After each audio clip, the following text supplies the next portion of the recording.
Hey guys, today we're going to be debunking 10 rape myths. We want to talk about why they're not true and why believing them can be harmful to both victims and society. Later in the week during one of our SAAM talks, we're going to go over rape culture and have a discussion about that. But I think it's really important to address these rape myths because usually they kind of contribute to rape culture, kind of like feeding into the lies and the falsities and the victim blaming. So let's go ahead and get started with myth number 1. This is completely false. When you get married to someone, you are not consenting to doing any sexual act that they want for the rest of their lives. Each time a partner tries to engage in sexual activity, they must ask consent and they must get consent, and it must be consensual between the two partners. Just because you're married or in a relationship or in any sort of partnership does not mean that you automatically have access and rights to another person's body.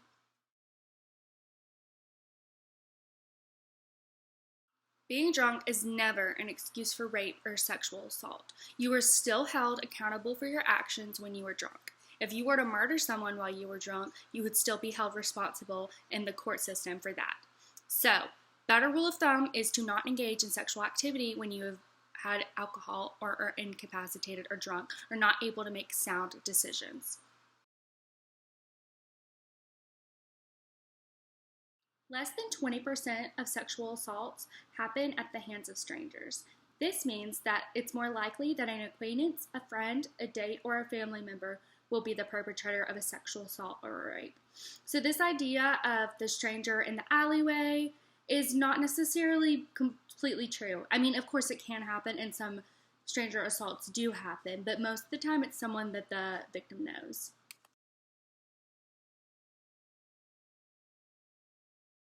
There are a multitude of reasons that survivors wouldn't want to come forward after a sexual assault. First, they might be feeling embarrassment, guilt, and shame, as many do after the assault, believing that in some way it might have been their fault or they could have done something to prevent it. Another one is the fact that if they were to go criminally or through the court systems, they would have to share personal and intimate details of one of the most traumatic events of their lives over and over again for possibly years. Another big one is understanding that in society we haven't been that great in listening and understanding and believing a survivor when they first come out. We often want evidence, and most of the times in rape cases, this just isn't there, the kind of evidence that we want. It's really a he said, she said. So it's so important that we believe the survivors so that we can increase these evidences of reporting of rapes. Sexual assaults do not happen because of a victim's behavior, dress, or even how they interact with others. Sexual assault happens because someone chooses that person and decides that they are going to take advantage of them. It is never the victim's fault, and using victim blaming is incredibly harmful and contributes to rape culture.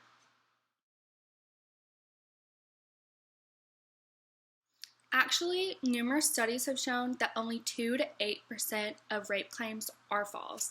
This is the same statistic for any other type of crime. So someone who reports that they were raped are no more likely to be lying about that than someone who reports that they had their car or their purse stolen.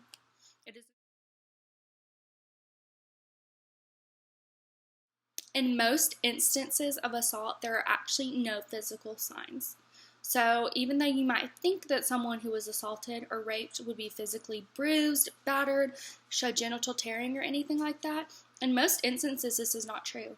Our body just kind of has a natural way of trying to take care of us.